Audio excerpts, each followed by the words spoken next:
तब कंस के सभी सेवक आक्रमण करते, भगवान हाथी दांत के द्वारा सबका अंत कर देते। राजा के सन्मुख गए, मामा जी मैं देवकी का 8वां पुत्र आ गया, क्या गया है? कहने लगे मल्ल युद्ध होगा, द्वंद्व युद्ध होगा। विश्व भर के महान योद्धा शल्य, तोशल्य, मुष्टिक, चाणूर जैसे महान योद्धा आए हैं, इनसे आपका मल्ल युद्ध होगा। अब ब्रजवासियों ने सबने अक्रूर के जितने भी सहायक थे सबने हाहाकार कर दिया, हे राजा ये अधर्म है, ये अन्याय है, ये अधर्म है, ये अन्याय है। कृष्ण बलराम 11-11 वर्ष के छोटे बच्चे और ये महान योद्धा, ये बराबरी नहीं है। भगवान ने सबको सांत्वना देते हुए पहलवानों को पटक कर समाप्त कर दिया और कंस को भी बालों से पकड़ लिया और मल्ल युद्ध में घसीटने लगे। और खूब पीटने के बाद भगवान जोर से उसकी छाती पे छलांग लगाकर विश्व भर का भजन उसकी छाती पे रख देते। उसका हृदय फट जाता, मुख द्वार से खून बहता और प्राण अंत हो जाते। आत्मा भगवान में लीन हो जाती, क्योंकि वे भगवान का ही चिंतन करता था। सोते जागते उठते बैठते खाते पीते हर समय यही सोचता था कि देवकी का पुत्र देवकी पुत्र मुझे मार जाएगा, मुझे मार देगा, मुझे मार देगा। आए भगवान मारने आ गए। जो जिस भाव से भगवान को बजता है भगवान उसी के अनुरूप प्रत्यक्ष प्रकट होते हैं।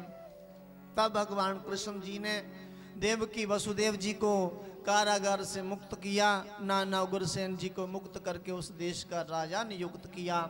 स्वयं भगवान मैया को दर्शन देकर पिता की आज्ञा से अवंतिकापुरी में, उज्जैन नगरी में महाकालेश्वर जहाँ ज्योतिर्लिंग है, शिप्रा नदी, वहाँ सांदीपनि ऋषि के आश्रम में 64 दिनों तक उन्होंने विद्या अध्ययन की। तब गुरुजी को 20 वर्ष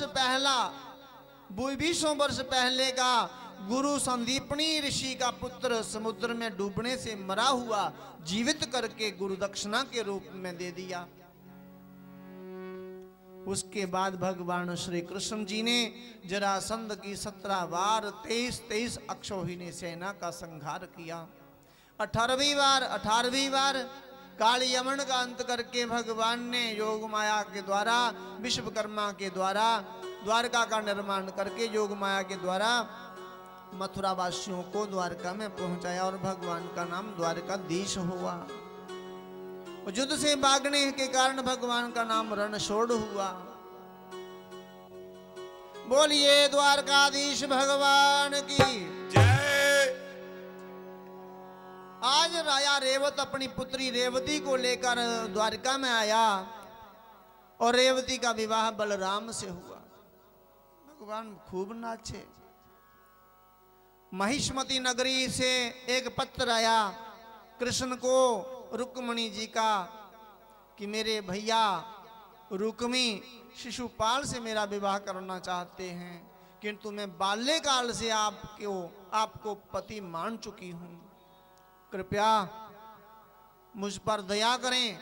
जिन चरणों की धूली को भगवान शिव ब्रह्मा आदि पाने के लिए तड़पते हैं, उन चरणों की धूली मुझे चाहिए। पिछले अवतार में मैंने पूरा आजीवन वनवास निकाला, अब की बार मुझे वनवास नहीं चाहिए। वर्ण करेंगे तो आप, नहीं तो मैं अपना देह त्याग कर दूंगी। 7 श्लोकों में विनती की और भगवान पढ़ते ही पत्र को पढ़ते ही दाऊ जी को कहते चलो मेरी बारात में। दाऊ जी ने कहा बारात? अरे कहां, इतनी जल्दी? हाँ आइए, समय नहीं बात करने का। गौरी मंदिर की पूजा में, गौरी मंदिर में पूजा करने आए और वहां से ही भगवान कृष्ण जी रुक्मिणी जी को ले आए। उस समय बलराम जी ने बहुत अपना कौशल दिखाया, अपनी शक्ति दिखाई, सब राजाओं से मुकाबला किया, युद्ध किया। दूसरा विवाह भगवान का जामवंती से हुआ, जम्मू में।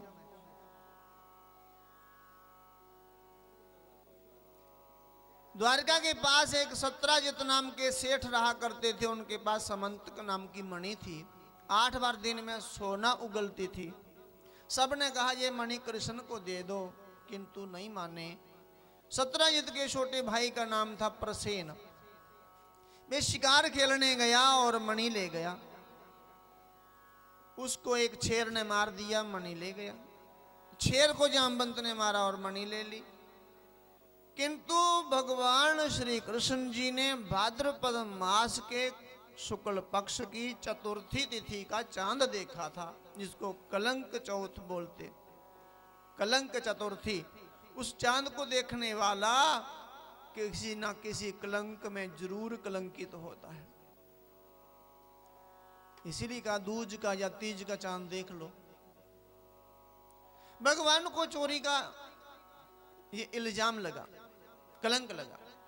अब भगवान उस मणि की खोज में निकले और चलते चलते जम्मू में पहुंचे। वहां जामवंत जी रहते, तपिशी नदी के किनारे। जैसे ही गुफा के अंदर प्रवेश किया, एक बहुत अजीब सी कांति लाइट देखी, उसकी रोशनी। भगवान मान गए ये समंतक मणि ही है।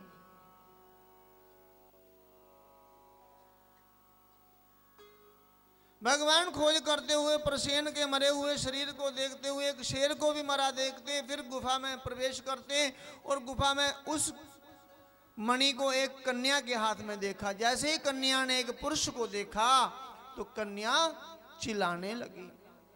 उसकी चिल्लाने की आवाज सुनकर उसके पिता जामवंत जी आए और भगवान ने जामवंत से मणि मांगी। जामवंत ने कहा इस मणि के लिए आपको युद्ध करना होगा। 27 दिनों तक अखंड युद्ध हुआ। 28वें दिन भगवान ने जामवंत को पटक दिया पृथ्वी पर। तब जामवंत ने भगवान कृष्ण के चरण पकड़ लिए। आप कौन हैं, सच बताओ। भगवान ने कहा जो आप मान रहे हो वही हूं मैं, वासुदेव हूं। जैसे राम जी जाने लगे थे, राम जी के साथ लक्ष्मण तो पहले चले गए, भरत शत्रुघ्न साथ गए और राजा सुग्रीव भी साथ में गए। बहुत से अवध के वासी गए, किंतु जामवंत और हनुमान को नहीं जाने दिया। हनुमान जी को कहा आप जहां जहां मेरी कथा होगी वहां जाना, कथा सुनना, मैं आपको दर्शन दूंगा। यत्र यत्र रघुनाथ कीर्तनम तत्र तत्र कृतमस्तकांजलिम बाष्पवारी परिपूर्ण लोचनम मारुतिम नमत राक्षसांतकम। और जामवंत ने कहा मैं कैसे रहूंगा प्रभु आपके बिना, कैसे, कब मिलोगे? भगवान ने कहा द्वापर में मिलूंगा। मैं कैसे पहचानूंगा, मैं तो ऋषराज हूं, ऋक्षराज। तो श्री राम ने कहा जब दुनिया भर में आप हार मान लोगे तो मान लेना मेरा अवतार हो गया। अर्थात भगवान के सिवाय आपको कोई हरा नहीं सकेगा, ऐसे महान योद्धा हो आप। आज मान गए कि भगवान का अवतार हो गया, चरण पकड़ लिए। प्रभु मेरी एक प्रार्थना सुन लीजिए, मैं मणि दे दूंगा, किंतु मेरी पुत्री सर्वांग सुंदरी है, इसके लिए आपसे बढ़िया और वर कहां ढूंढूंगा। अब मेरी पुत्री का पानी ग्रहण कर लीजिए। जामवंती से दूसरा विवाह हुआ और समंतक मणि दहेज के रूप में मिली। समंतक मणि सत्राजित को सौंप दी और सत्राजित लज्जित हुआ, लेता नहीं। फिर भी उसने प्रार्थना करी, भगवान मेरी प्रार्थना है, मेरी पुत्री सर्वांग सुंदरी है सत्यभामा, उसका पानी ग्रहण कीजिए। तीसरा विवाह सत्यभामा से हुआ। तब फिर दहेज के रूप में मणि मिल गई। अर्जुन और कृष्ण मृग्या के लिए वन में गए थे। प्यास लगने पर अर्जुन को कहा पानी लाओ। पानी लेने गए तो काले रंग की एक कन्या को आंख मूंदे देखा। कृष्णाय नमः, कृष्णाय नमः इस मंत्र का जप कर रही। पूछा कौन हो देवी, क्यों आंखें बंद की हैं, आंखें खोलो। उसने कहा मैं आंखें तब तक नहीं खोलूंगी जब तक मेरे कृष्ण मेरे से विवाह नहीं करेंगे। अर्जुन ने कहा काले रंग की कन्या आपसे विवाह करना चाहती है, क्या नाम बताया? अर्जुन ने कहा कालिंदी। कालिंदी अर्थात जमुना, कृष्ण की जो चौथी पटरानी का नाम कालिंदी, पांचवी मित्रबिंदा, छठी लक्ष्मणा, सातवीं सत्या। एक एक करके भगवान ने 8 विवाह किए। वानासुर नाम का असुर सुंदर कन्याओं का अपहरण करता आज 16,100 हो गई। भगवान ने उस वानासुर का अंत करके दंड देकर सभी को मुक्त किया। सब ने कहा हम प्राणांत करेंगी। भगवान ने कहा ऐसा मत करो। तो सब ने कहा हमें दासी बना लो। भगवान ने कहा दासी नहीं बनाऊंगा, आपको अपनी रानी बनाऊंगा। 16,100 रूप धारण करके सबका पानी ग्रहण किया। और भगवान की 8 पत्नियां पहले भी थी, भगवान की हो गई 16,108। तब नारद के मन में विचार आया, एक पत्नी जिसकी होती है उसकी शांति भंग हो जाती। अब भगवान का पता नहीं कितना बुरा हाल है, कितनी दुर्दशा, जाकर देखूं तो सही। हर महल में एक रानी के पास एक कृष्ण को देखा, हर महल में एक रानी के पास एक कृष्ण को देखा। और भगवान ने हर महल में देवर्षि नारद का स्वागत किया। 16,108 महल देखे, सब में एक कृष्ण देखा, एक रानी देखी। अंत तो गत्वा देवर्षि नारद ने प्रणाम किया। हे द्वारकाधीश, आप 16,108 रानियों के पति नहीं, आप जगत की सभी पत्नियों के पतियों के भी पति हो। आप जगतपति हो, मेरा प्रणाम स्वीकार करो। तब सुदामा जी आते हैं।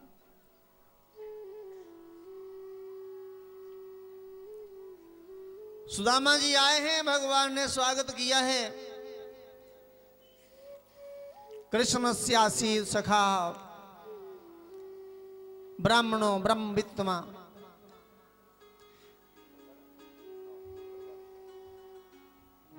जितेंद्रिय इंद्रियार्थेषु प्रशांत आत्मा जितेंद्रिय, बहुत ही ज्ञानी है। भगवान ने बहुत स्वागत किया। सभी रानियों को कहा, रानियों प्रणाम करो इस ब्राह्मण को, बहुत ज्ञानी ब्राह्मण हैं, जितेंद्रिय हैं, विद्वान हैं, भक्त हैं। तब एक एक रानी अपना अपना नाम ले लेकर प्रणाम करने लगी। मैं रुक्मणी कृष्ण पत्नी प्रणाम करती हूँ, हाथ उठाकर आशीर्वाद दे। सौभाग्यवती भव, पुत्रवती भव। प्रत्येक रानी के 10-10 पुत्र और एक एक पुत्री, सभी बहुत बड़ा परिवार है भगवान कृष्ण जी का। मैं जामवंती कृष्ण पत्नी प्रणाम करती हूँ, मैं सत्यभामा, मैं कालिंदी, मैं मित्रबिंदा, मैं सुलक्षणा।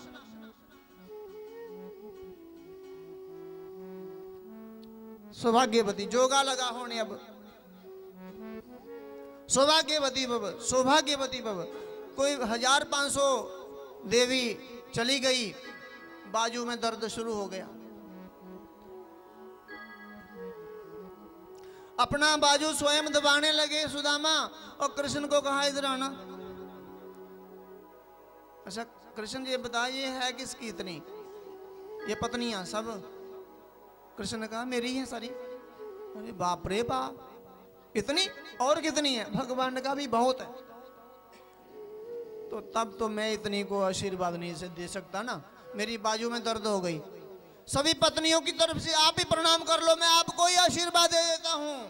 भगवान ने प्रणाम किया। तब सुदामा ने दोनों हाथ उठाकर भगवान को आशीर्वाद देकर यह प्रमाण स्थापित किया कि भारत का यदि कोई ज्ञानी विद्वान ब्राह्मण है तो भगवान को भी आशीर्वाद देने की शक्ति रखता है। जब सुदामा जी चले गए, हम भजन तो गाते, अरे द्वार पालो कन्हैया से कह दो कि द्वार तुम्हारे एक गरीब आ गया है। भजन में गरीब कहा है, किंतु भागवत में सुदामा को गरीब नहीं कहा। गरीब नहीं है सुदामा, वो तो धनवान है। भगवान के बहुत मित्र हुए, बहुत भक्त हुए, किसी के लिए भगवान ने अपना सिंहासन नहीं छोड़ा, किंतु सुदामा के लिए भगवान ने अपना सिंहासन छोड़ दिया, अपने सिंहासन पे बिठाया। क्यों? क्योंकि उनके अंदर संतोष है। संतोष, जहां भी रहते हैं एकदम संतोष में। भगवान ने अपने सिंहासन पर बिठाया, बहुत आदर किया। जब सुदामा जी जाने लगे तो भगवान कृष्ण जी ने सुदामा जी की चरण पादुकाओं को उठा लिया, चुरा लिया और अपने बाजू के नीचे दबा लिया। और रुक्मणी ने कहा, अरे द्वारकाधीश जी क्या किया, इस ब्राह्मण की चरण पादुकाएं क्यों चुराई? आपकी चोरी करने की आदत नहीं गई? बचपन में माखन चोरी, अब ये ब्राह्मण की चरण पादुकाएं, ये क्या करोगे? तब भगवान की आंखों में आंसू, वाणी नहीं निकली, आंखों से पानी निकला। और क्या कहा भगवान ने, सुनो, अरे रुक्मणी तू नहीं जानती, वृंदावन को मैंने नंगे पांव चल चल करके मैंने पवित्र कर दिया, पावन कर दिया। ब्रजभूमि को नंगे पांव चल चल कर पवित्र कर दिया, किंतु मेरी द्वारिका अभी तक पवित्र नहीं हुई थी। ये सुदामा ब्राह्मण नंगे पांव से जाएगा, द्वारिका पावन हो जाएगी। यदि मन में संतोष चाहती है देवी, तो इन चरण पादुकाओं की पूजा किया करो। सारे संसार में भगवान के चरणों की पूजा होती है, किंतु भगवान के घर में ब्राह्मण चरणों की पादुकाओं की पूजा होती है। क्या विचित्र कथा है। भगवान सच में, आपने भृगु ऋषि की कथा सुनी ना, भगवान को अपने चरण बहुत प्रिय हैं, अपना चरणामृत प्रिय है, ब्राह्मणों का भी चरणामृत बहुत प्रिय है। हमेशा अपने हृदय पर धारण करते, और भगवान को अपना चरणामृत, तो हम तो पीते ना भगवान का चरणामृत, किंतु भगवान स्वयं भी पीते। जब प्रलय काल के समय बट वृक्ष के पत्ते पर भगवान बाल रूप में लीला करते, अपने हाथ से अपने चरण को पकड़कर अपने चरण के अंगूठे को पीते हैं भगवान। करार बिंदेन पदार बिंदम मुखार विंदे विनिवेशयन्तम बटस्य पत्रस्य पुटेशयानम बाल मुकुंद मनसा समरामि। अनेक लीलाएं करते। उषा अनिरुद्ध का विवाह, शिशुपाल दंत भक्त का अंत, भगवान काशी नरेश का अंत करते, वासुदेव पौंड्रक का अंत करते, द्विविध वानर का अंत करते, कई लीलाएं करते भगवान। परीक्षित बहुत आनंद चित्त होकर कथा श्रवण करते। अंत समय एक फल के रूप में तक्षक नाग आया, कथा में पुष्पमाला पहनाने लगे। उसी में से तक्षक नाग ने डंक मारा, परीक्षित के देह का अंत हुआ, किंतु आत्मा भगवान में पहले से ही लीन हो चुकी थी।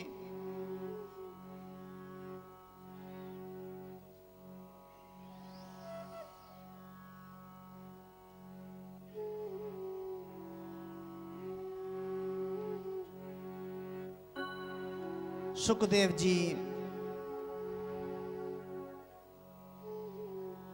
थोड़े भावुक हुए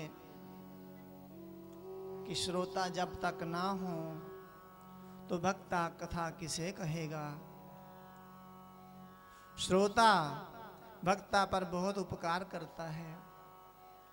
बिना आईना के, बिना दर्पण के कोई तिलक नहीं लगा सकता। हम अपने माथे पे बिना दर्पण के तिलक नहीं लगा सकते। इसलिए श्रोता रूपी परीक्षित का बहुत अहोभाग्य किया, धन्यवाद किया। सुखदेव जी ने पूर्ण कथा सुनी। इस कथा को जिस भाव से, जिस उद्देश्य से सुना जाता है, उसका उद्देश्य पूर्ण होता है, इसमें कोई संदेह नहीं। इस नाम में ऐसी महिमा है। आइए एक श्लोक हम उच्चारण करते हैं सभी, कथा विश्राम लेगी। नाम संकीर्तनम जस्य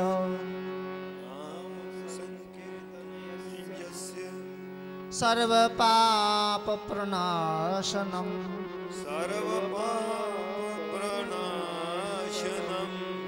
प्रणामो दुख शमनस्त्वम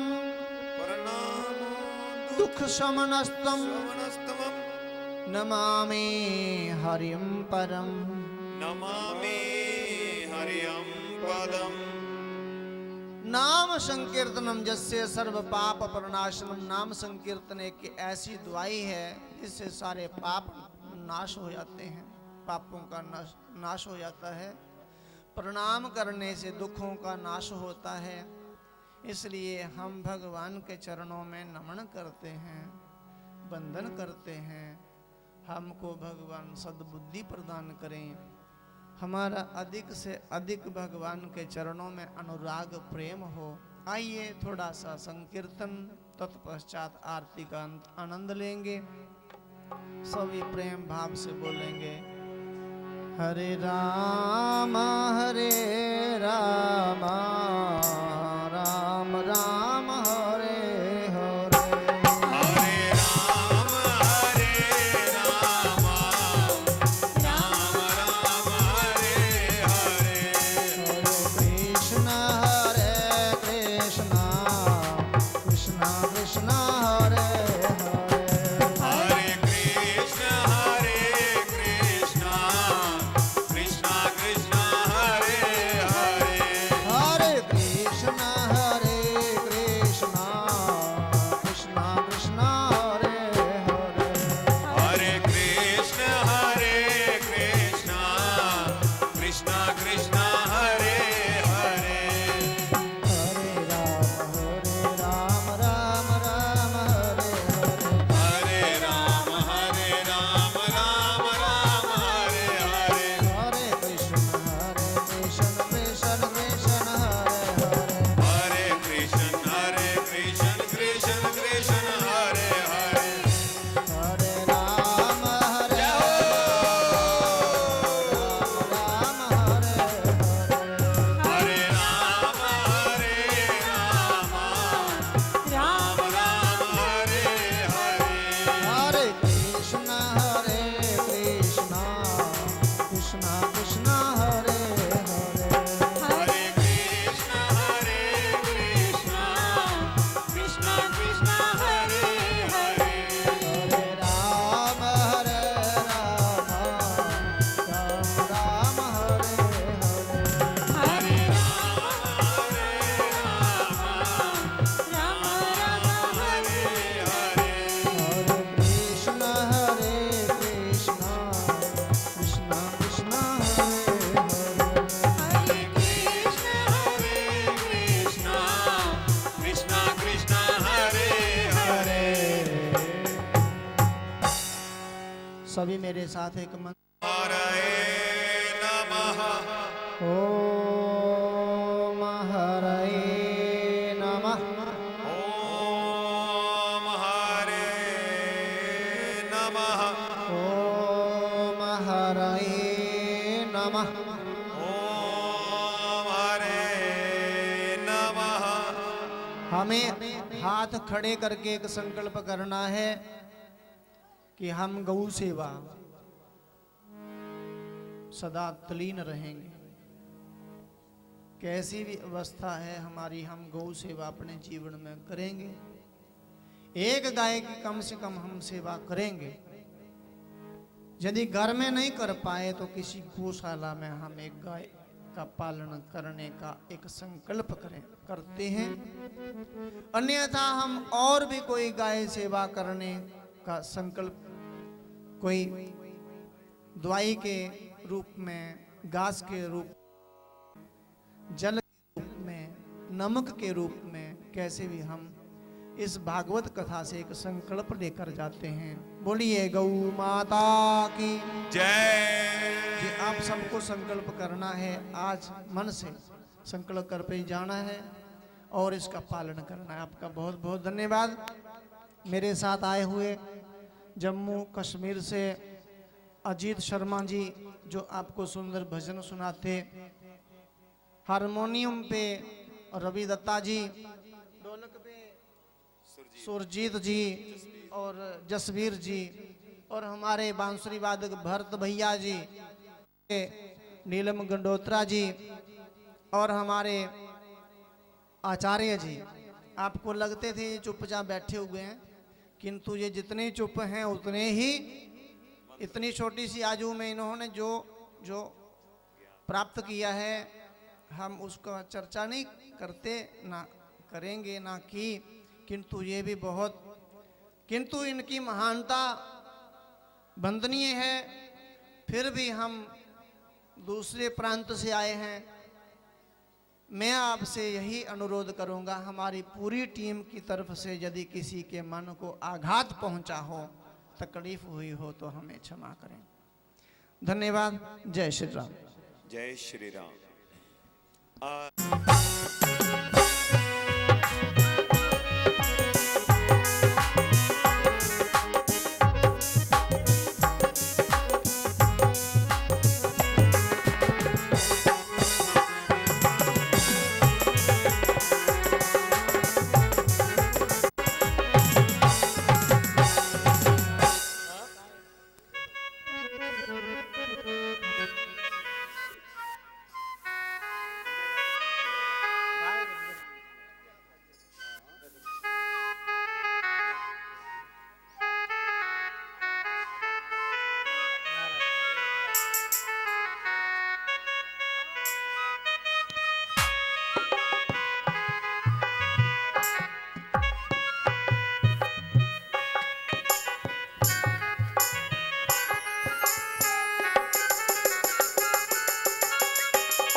केडी आबा और उपस्थित सभी भक्तगण, माता, बहनें और भाइयों, पिछले गुरुवार से आज बुधवार तक हम सब भक्तगण परम पूज्य संत श्री मनोहरलाल जी महाराज, इनके मुखार बिंदु से भगवत कथा का दिल लगाकर, मन लगाकर श्रवण किया। वाणी भूषण,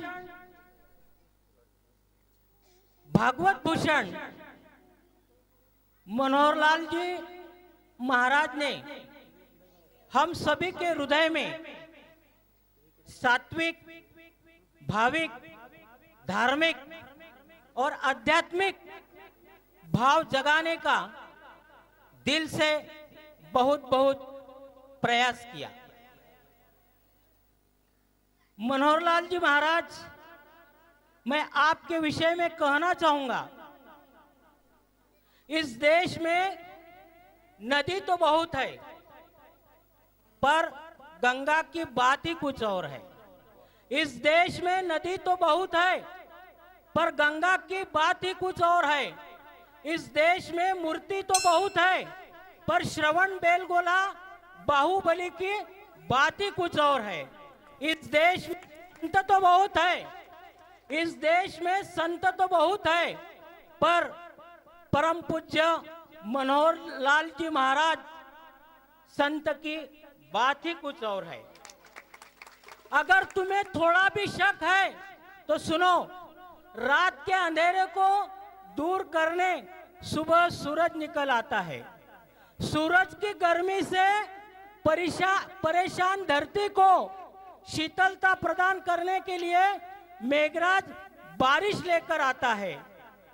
जब इस धरती पर अनाचार, पापाचार, दुराचार, भ्रष्टाचार और हैवानियत का अंधेरा फैलता है, तब इंसानियत का सूरज बनकर परम पूज्य मनोहरलाल जी महाराज जैसा संत इस धरती पर आता है।